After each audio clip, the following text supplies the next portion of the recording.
Welcome to 5 Minutes of Coherence, a series of short videos where we explore various topics related to Oracle Coherence. I'm Tim Middleton, a software engineer with the Coherence development team here at Oracle, and today we're going to cover cache stores. Caches in general are in memory only, but there are many cases where you wish to load data or integrate with back-end data sources. To solve this, typical caching technologies use a cache aside pattern, where the client checks for a cache entry. If the entry is not there, you load it from the data source and place it in the cache and return the value. This approach can work fine, but has several drawbacks. Since the work is done on the clients, this means that each client must have the logic and do the actual processing. When we have multiple clients and caches with heavy reads, this can lead to multiple clients reading the same data from the data source unnecessarily.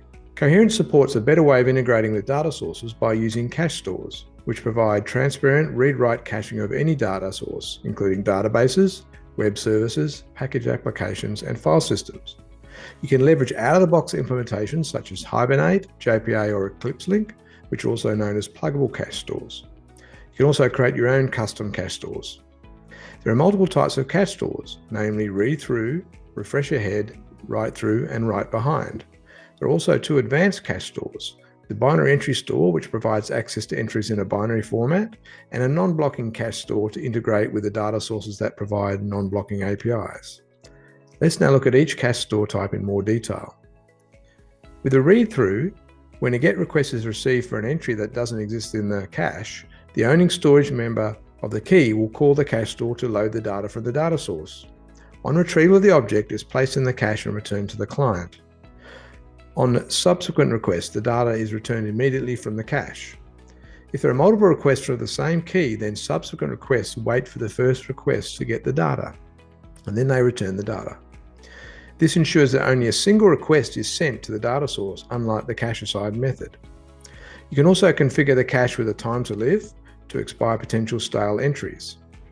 Read-through caching is good for caching frequently used data from data sources and reduce the load on back-end systems. When you have a read-through cache configured with an expiry, you can configure the cache to be refreshed ahead, which will proactively load the data from the data source when it's close to expiry or write. The time defined by this is the refresh ahead factor.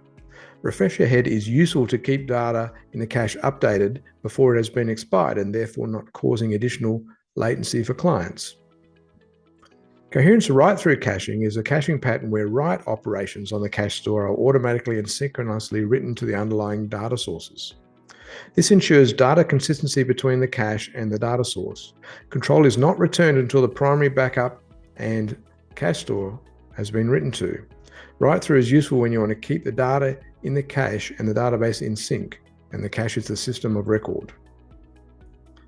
Write-behind cache stores can dramatically improve the throughput of cache modifications by returning control after the primary and backup copies are in the cache and when the data has been placed on the write-behind queue. The data is then asynchronously written to the data source after a specified delay, potentially taking advantage of batch write capabilities of databases. On any failover, the write-behind queue is recovered on surviving nodes and can be still written. Write-behind is useful for high-volume cache mutations where high throughput is essential. When designing the application, it's important to consider factors like potential for out-of-order writes. See the documentation for more information. Keeping a cache up to date with the data source can be a challenge with any caching solution. Coherence has a unique feature where caches can leverage the GoldenGate integration to allow external changes to a database to be propagated to Coherence caches. As data is updated in a GoldenGate compatible database, the changes are captured and written to the Coherence cache in near real time. Coherence has a comprehensive set of examples available through the Coherence community website. When we view the guide's overview, we can see all these examples.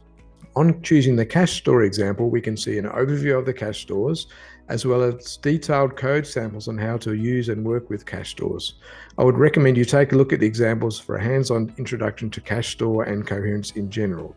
Coherence cache stores provide a rich set of features to integrate with back-end data sources. Hopefully this video has given you a good introduction to cache stores and the various use cases.